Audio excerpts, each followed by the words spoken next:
And I was just following this ridiculous information from YouTube and from TikTok when people told you should eat 1500 calories, you should eat 1200 calories, which has no sense because those people are different. Their genetic is different, their level of activity is different. We should know ourselves, and we should know and calculate all this amount of data only for ourselves. There is literally no other way.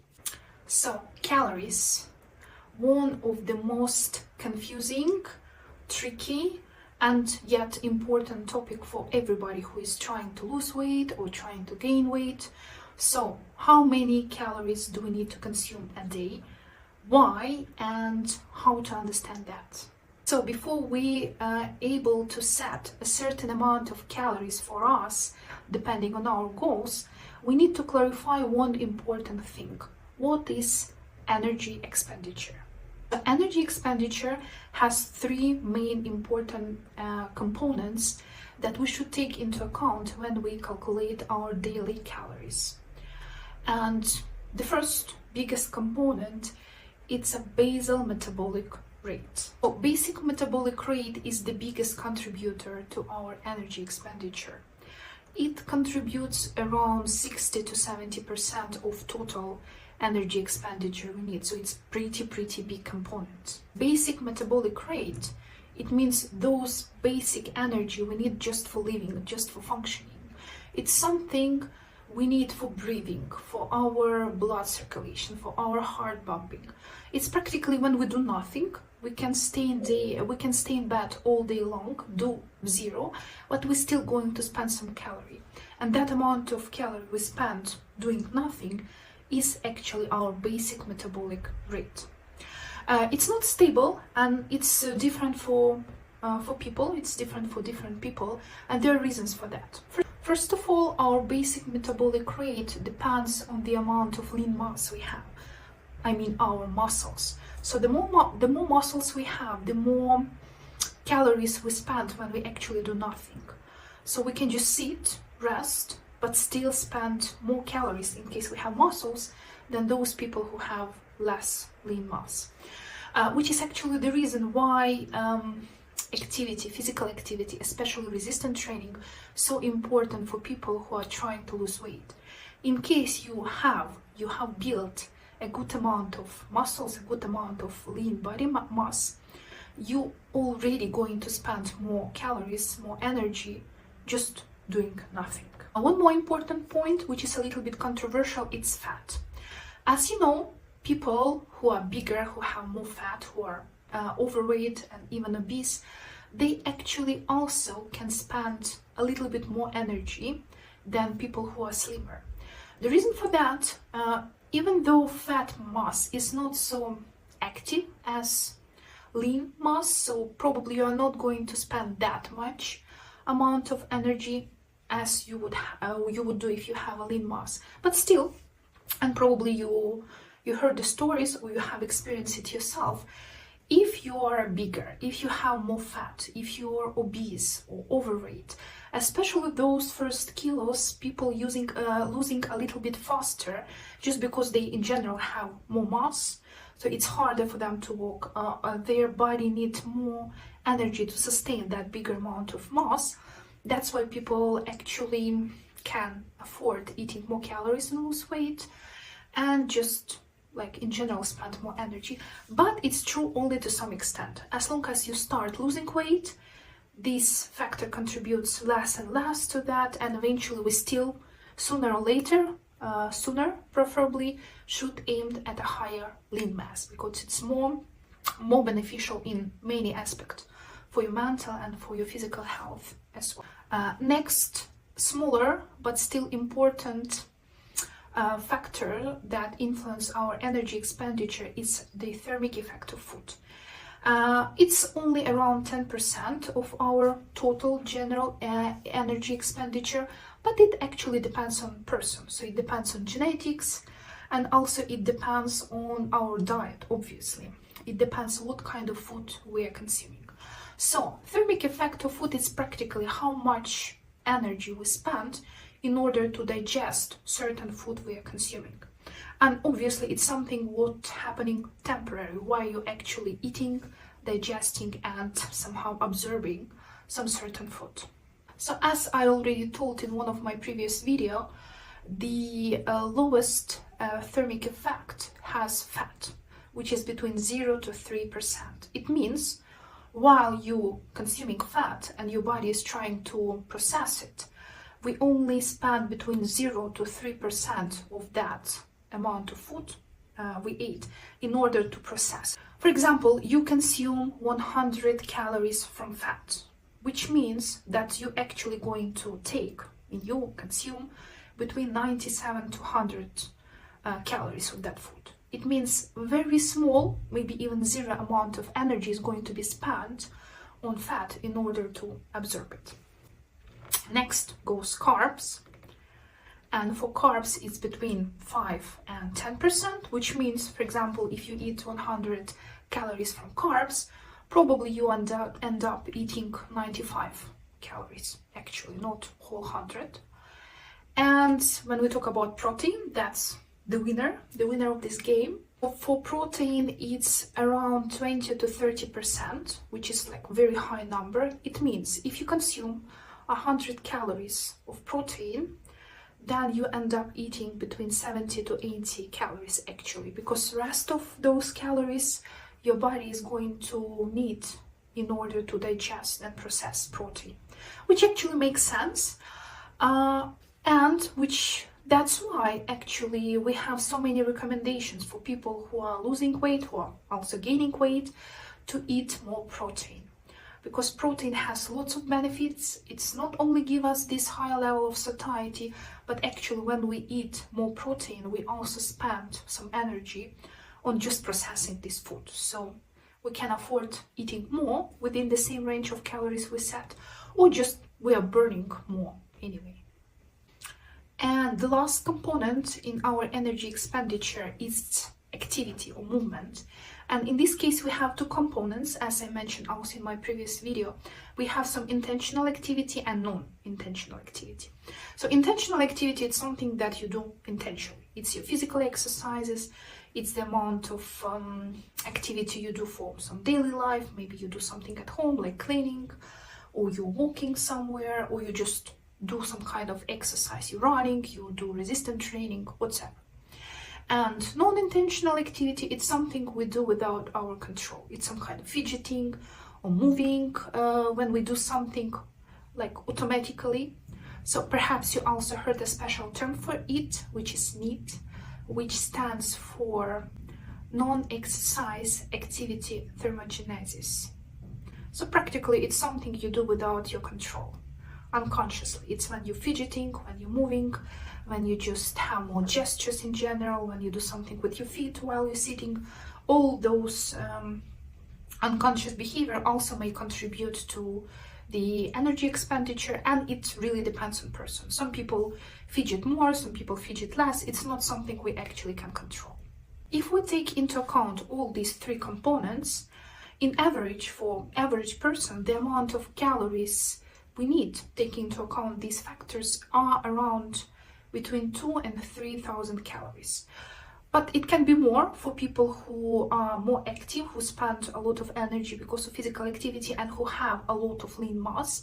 And it can be less for people who don't have a lot of lean mass and who are more sedentary, who do not do any physical activity regularly or a lot. So obviously it depends. We need to take that only into account in the general point of view, but we do need some specifics depending on who we are practically. And next important thing that we need to take into account is energy balance. And that's actually pretty easy and pretty obvious. If we want to lose weight, the amount of energy we spend should be less than the amount of energy we consume together with food.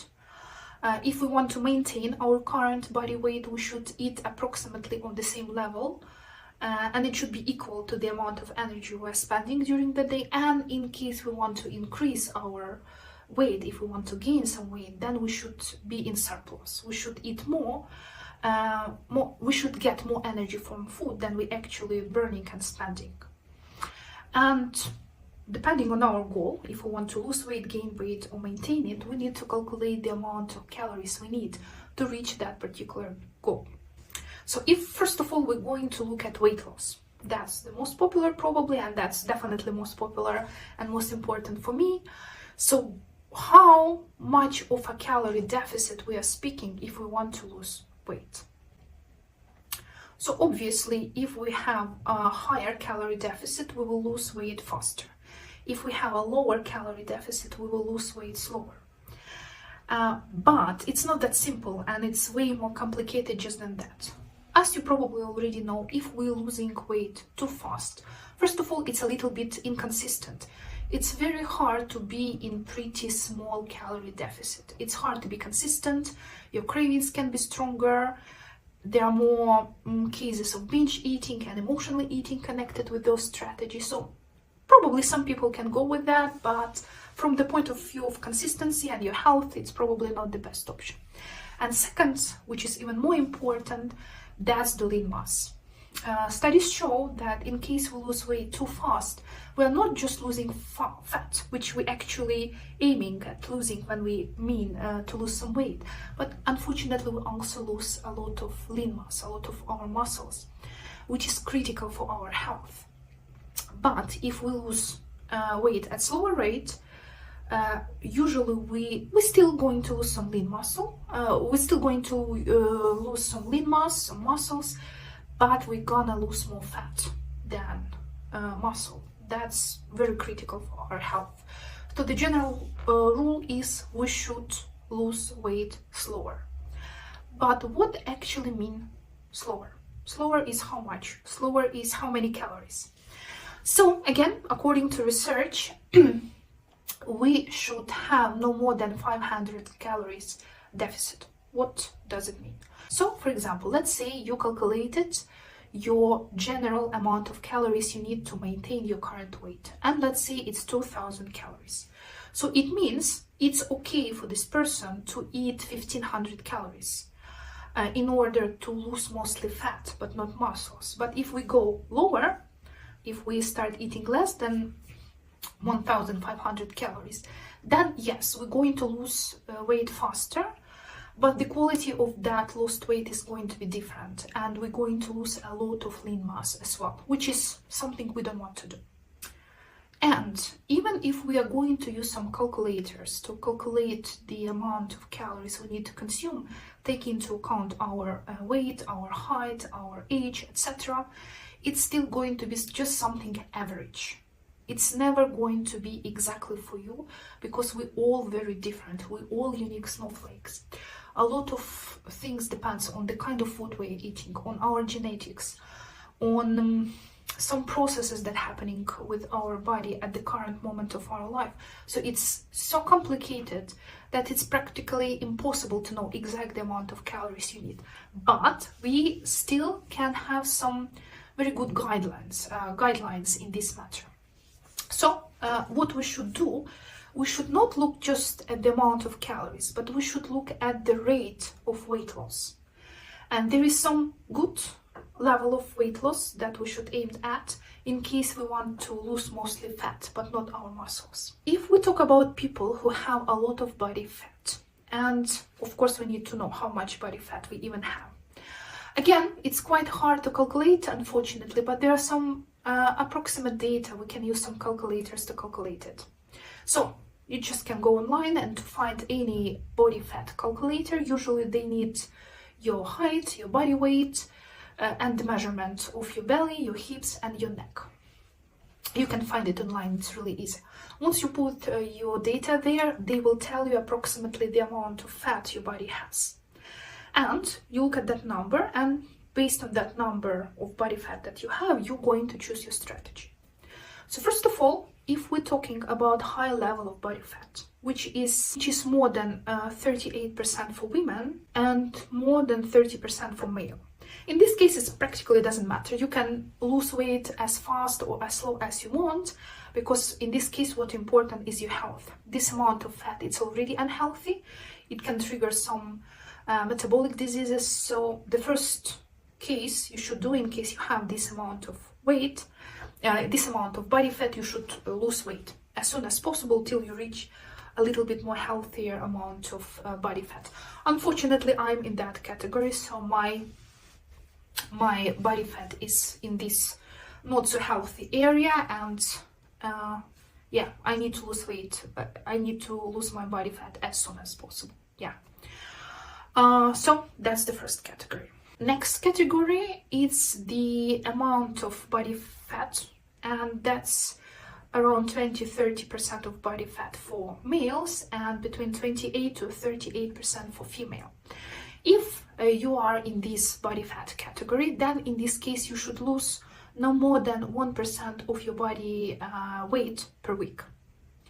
You can calculate it, obviously just use calculator on your phone or do it in your head if you can, or you can just ask ChatGPT to do that for you. I actually asked and it did for me really great job, so I told the application to calculate for me for the next 10 weeks how should I weight if we take into account that each next week my body weight should be approximately 1% less than the previous week. And now I see the data, so I weigh myself and I see if I'm within that healthy range or not. And obviously we need to adjust it eventually. But anyway, that's the strategy. If you're in this body fat group, then you should lose no more than 1% of your body fat per week. If we're talking about people with the body fat falling, like 10 to 20% for male and 18 to 28% for female, then in this case our weekly body weight should be even less. And we are talking about 0.75% of your body weight. And if we talk about really small people with really small amount of body fat, that's less than 10% for male and less than 18% for female, then in this case it's already very high risk that you're going to lose some of your muscles. Then your weekly body weight loss should be no more than 0.5%. So you can take any online calculator to calculate your body fat. You will choose to which category you belong. And now where the magic happens, we need to adjust somehow this data. What it means. So let's say you use any calorie calculator and it tells you that in order to lose weight, you need to consume, for example, 2000 calories. So you consume these 2000 calories and you see how your body reacts to this. If you see that you are losing weight, for example, but you are losing weight too slow, and according to the data, the group you belong to, you should lose, for example, 1% of your body weight per week. But let's say you lose only 0.5. So what you should do?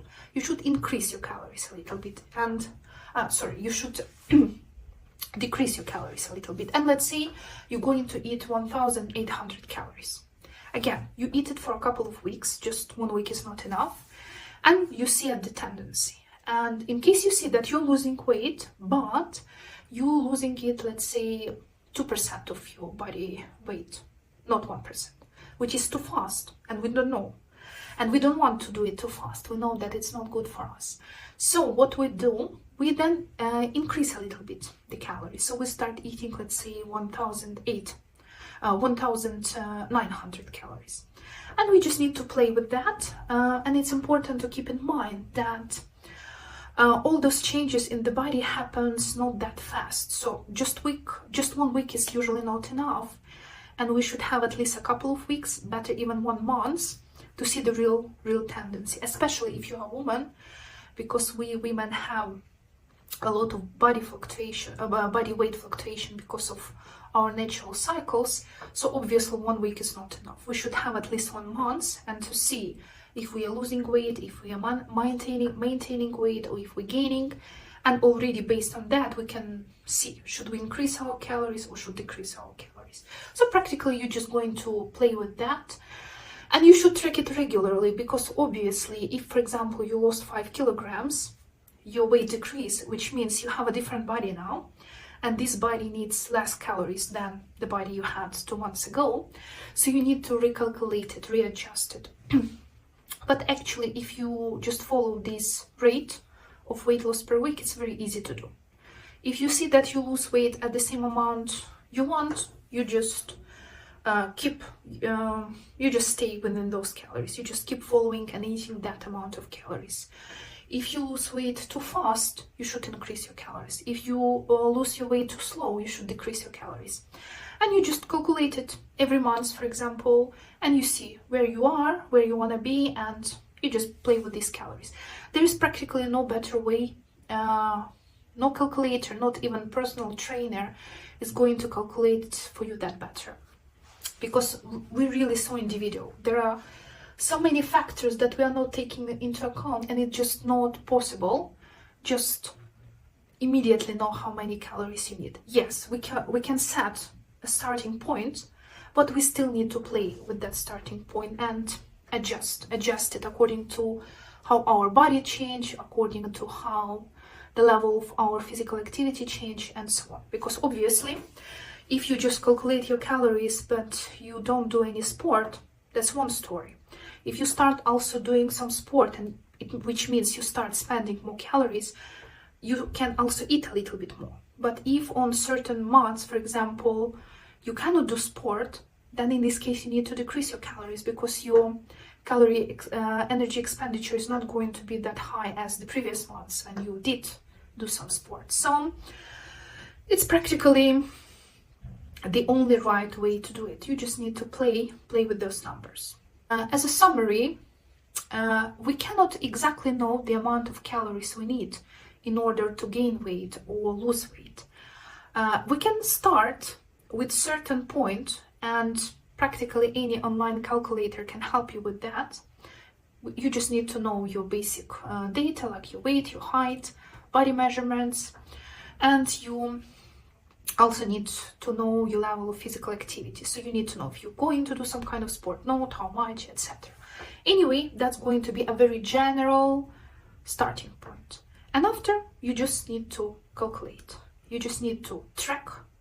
You need to track your weight weekly. You can track your weight every day, and after make it like average through the week, which is even better. And after each month, you see the tendency. If your weight is going down, and if it's going down on the desired rate, great, keep doing. If it's going too slow, then it should decrease your calories. If it's going too fast, increase your calories. And eventually you will still need to readjust it. There is no other way to do so.